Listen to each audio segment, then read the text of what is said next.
तो हमारी इस खास कवरेज में आपका एक बार फिर से स्वागत है। जम्मू कश्मीर और झारखंड में चुनावी रुझान अब धीरे धीरे नतीजों में भी तब्दील हो रहे हैं। साफ हो गया है झारखंड में बीजेपी सबसे बड़ी पार्टी तो है ही, लेकिन सरकार बनाने की सबसे अच्छी पोजीशन में भी है। 41 के आंकड़े पर बीजेपी घूम रही है 81 में से, लेकिन जो बड़ा बहुमत बीजेपी को बताया जा रहा था झारखंड में, ऐसा लगता है उससे दूर है फिलहाल। कांग्रेस देख सकते हैं आप 6 के आसपास है। जेएमएम रिस्पेक्टेबल 20 सीटों पर है। झारखंड विकास मोर्चा 7 सीटें, अदर्स 7। यानी झारखंड की स्थिति काफी हद तक साफ है। ये बदल सकते हैं क्योंकि ये रुझान है, नतीजों में तब्दील होंगे, हो सकता है बदलाव हो। ऊपर देखिए जम्मू कश्मीर 87 में से 87 रुझान आ गए हैं। बीजेपी मिशन 44 से आधे रास्ते रुक गई है, 22 पर है। पीडीपी जो घाटी में सबसे बड़ी पार्टी मानी जा रही थी 25 पर अटक गई है। कांग्रेस और एनसी इन्होंने सबको चौंका दिया है। इनको कोई चांस नहीं दे रहा था, चाहे एग्जिट पोल हो या ओपिनियन पोल, लेकिन दोनों ने मिलकर देखिए 33 सीटों के आसपास पा ली हैं और बहुमत का आंकड़ा सिर्फ 10-11 सीटें दूर है। अदर्स 7। ऐसे में सबसे इंपॉर्टेंट अदर्स का यह आंकड़ा हो सकता है। देखते हैं इनमें कौन कौन से विधायक चुनकर आ रहे हैं और वो कौन सी आइडियोलॉजी के हैं, किसके साथ जा सकते हैं।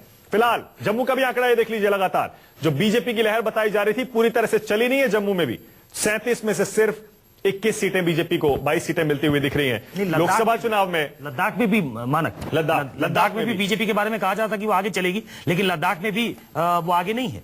बिल्कुल, लेकिन यहां देखिए बीजेपी के दफ्तर में मिठाइयां बंटनी शुरू हो गई हैं। बीजेपी के दिल्ली के हेडक्वार्टर्स में जश्न मनना शुरू हो गया है। ठीक है, समझ में आता है क्योंकि झारखंड में सरकार बन रही है, लेकिन जम्मू कश्मीर का क्या? वहां तो ऐसा लगता है कि जम्मू में भी बीजेपी की लहर नहीं चली है, मोदी लहर नहीं चली है। अमित कुमार जुड़ गए। अमित, मिठाई तो बट रही है, लेकिन किस लिए?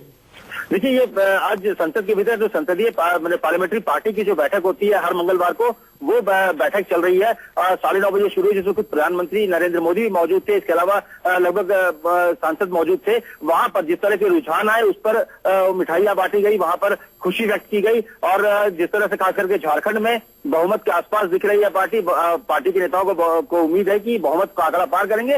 और सबसे बड़ी बात की अगर कश्मीर की बात करें, लहर चली नहीं चली, लेकिन जिस तरह से 11 के आंकड़े को अगर वो दुगुना करने में भी सफल हो जाते हैं, तो ये अपने आप में बीजेपी उसे अपनी जीत मानकर चल रही है। और इसीलिए वहां पर एक जीत का माहौल, जश्न का माहौल था और अंदर मिठाइयां बांटी गई पार्लियामेंट्री पार्टी की बैठक में। ठीक है, बहुत बहुत शुक्रिया अमित इस जानकारी के लिए। बीजेपी दफ्तर में मिठाई बट रही है, झारखंड के सिलसिले में समझ में आती है, लेकिन जम्मू कश्मीर, रमेश जी, क्या वाकई मिठाई बांटने का बीजेपी के पास कारण है?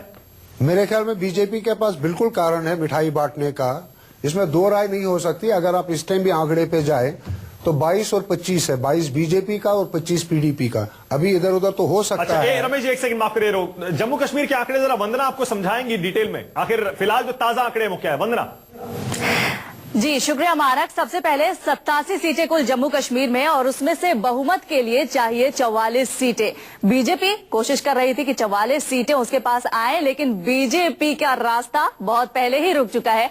अभी तक जो नतीजा रुझान आया है उनके मुताबिक बीजेपी 22 सीटों पर कब्जा करती हुई नजर आ रही है, वहीं पीडीपी 25 सीटें। सबसे ज्यादा अभी तक जो सीटें मिलती दिख रही है वो पीडीपी को ही मिलती दिख रही है। वहीं एनसी और कांग्रेस ने सबसे ज्यादा यहां चौंकाया है, क्योंकि 18 और 15 सीटें एक तरफ एनसी और दूसरी तरफ कांग्रेस के खाते में आती हुई दिख रही है। वहीं अदर्स को 7 सीटें मिली है। अब यहां पर आंकड़ा देखने की बात होगी, जैसे जैसे नतीजे पुख्ता होते जाते हैं वैसे वैसे ये देखने की बात होगी कि किसके खाते में कितनी सीटें आती है। लेकिन अभी तक रुझानों के मुताबिक कमोबेश यही स्थिति है। बीजेपी 22 सीटें मिलती हुई दिख रही है, पीडीपी को 25, एनसी को 18, कांग्रेस को 15 और अदर्स को 7।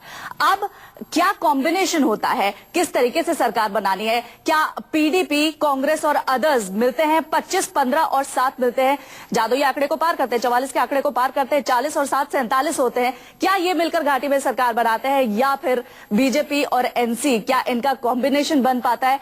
मानक, ये तो देखने वाली बात होगी। बहुत बहुत शुक्रिया वंदना, बहुत अच्छे से आपने खूबसूरत डल झील में बैठकर समझाया है कि वहां फिलहाल जम्मू कश्मीर में कैसे आंकड़े आ रहे हैं। रमेश जी, देखा जाए जो आंकड़े परमुटेशन कॉम्बिनेशन बन रहे हैं, अगर मैंडेट को देखें, जनादेश को देखें, विनोद जी आपसे भी पूछूंगा, सुकेश जी आपकी भी राय चाहूंगा।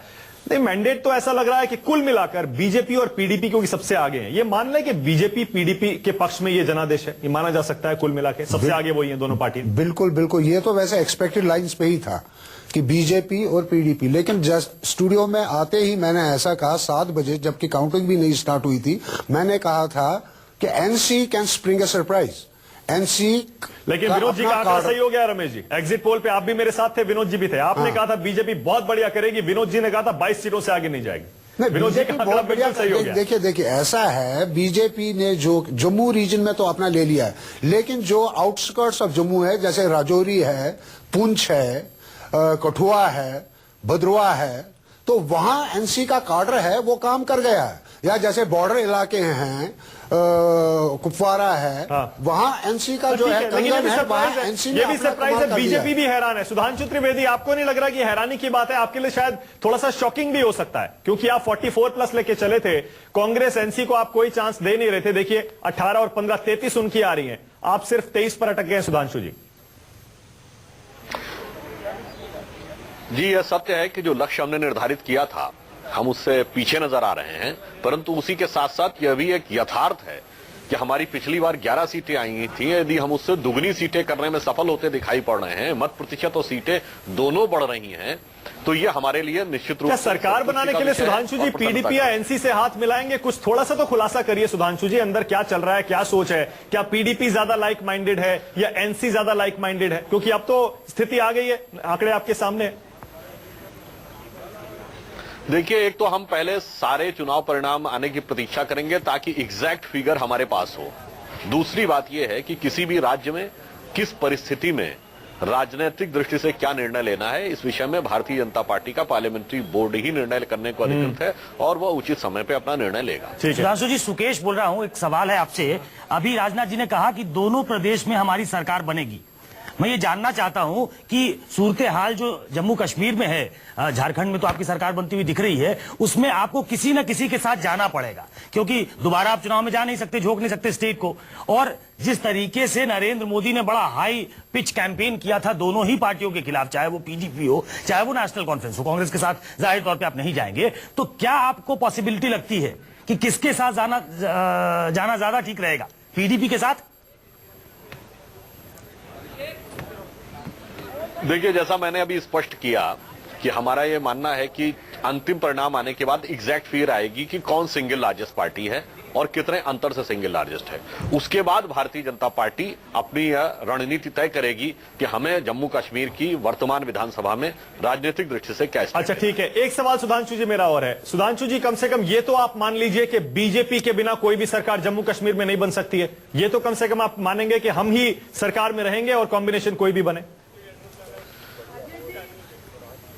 नहीं मानेगी, मैंने स्पष्ट किया कि Bharatiya Janata party exact figure आने के बाद यह तय करेगी कि हमारा क्या स्टैंड रहना है, यानी हमें सत्ता में रहना है या विपक्ष में रहना है, ये भी हम पूरी जब संख्या सामने आ जाएगी उसके बाद पार्टी का शीर्ष नेतृत्व। सुधांशु जी कैसी बात कर रहे हैं? विपक्ष में बैठने का आप ऑप्शन खुला रख रहे हैं, गोल्डन अपॉर्चुनिटी आपके सामने है। 23 सीटें ऐतिहासिक, आज तक आपकी कभी नहीं आई जम्मू कश्मीर में, और जम्मू कश्मीर आपके लिए कितना इंपॉर्टेंट है बीजेपी के लिए सब जानते हैं। सुनहरा मौका है आपके सामने। एनसी है एक तरफ जो आपके साथ पहले आ चुकी है, आपके साथ केंद्र सरकार में भी रह चुकी है, दूसरी तरफ मेरा यह कहना है कि यदि हम जनादेश का मनोभाव देखें, हाँ, तो जनता ने यदि किसी दल को सर्वाधिक बहुमत दिया है और ऐतिहासिक दृष्टि से सबसे आगे करके खड़ा किया है तो वो भारतीय जनता पार्टी है। तो हमारा शीर्ष नेतृत्व इन सारी परिस्थितियों का आकलन करने के बाद यह स्टैंड लेगा कि हमें इसके ऊपर क्या करना है। नहीं सुधांशु जी, जनता ने जो आपको नंबर्स दिए हैं, नैतिक प्रश्न है वो स्पष्ट है कि भारतीय जनता पार्टी को ही जनता ने सर्वाधिक समर्थन दिया है। नहीं, उसको दूसरी तरीके से देखिए, फ्लिप साइड सुधांशु जी, तो जनता ने जो आपको नंबर्स दिए हैं वो विपक्ष में बैठने को दिया है, और जिस तरीके से आपने कैंपेन चलाया दोनों पार्टियों के खिलाफ, नेशनल कॉन्फ्रेंस और पीडीपी के खिलाफ, आपने कहा कि दो बाप बेटी की पार्टी है और बाप बेटे की पार्टी है, तो आप विपक्ष में बैठिए। तो कम से कम ये कमिट कर दीजिए कि हमको नंबर्स नहीं मिले, हमारा मिशन 44+ था वो नहीं हुआ, हम विपक्ष में बैठेंगे। आप वही महाराष्ट्र वाली बात कर रहे हैं कि हम एनसीपी के साथ जाएंगे कि नहीं जाएंगे, हम पत्ते नहीं खोलेंगे। देखिए सुकेश, ये आपके देखने का दृष्टिकोण है। एनसी, कांग्रेस और पीडीपी जितनी सीटें पाई हैं वो पूर्व में इससे अधिक सीटें प्राप्त करके आए। एनसी और कांग्रेस की तो सरकार थी।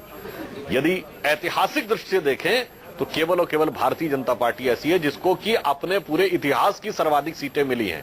तो यदि आप इस व्यापक दृष्टिकोण से विश्लेषण करेंगे तो आप देखेंगे कि जनता का जनादेश यदि सर्वाधिक, इस खंडित जनादेश में यदि सर्वाधिक किसी पार्टी के पक्ष में झुका हुआ दिखाई पड़ रहा है तो वो भारतीय जनता पार्टी। अच्छा, विनोद जी कुछ पूछ रहे हैं। विनोद शर्मा। विनोद जी। सुधांशु जी, ये जो जम्मू कश्मीर है, ये मानेंगे आपकी भारत के और प्रांतों के मुकाबले जुदा जुदा प्रांत है, उसके अपने मसले हैं, अपने मसाइल हैं, अपना इतिहास है जो कि भारत के इतिहास से जुड़ा हुआ है लेकिन उससे जुदा है। ये बात सच है कि आपकी जो पार्टी है वो सिंगल बिगेस्ट गेनर है। सिंगल बिगेस्ट पार्टी नहीं है लेकिन अभी लग रहा है कि सिंगल लार्जेस्ट गेनर है।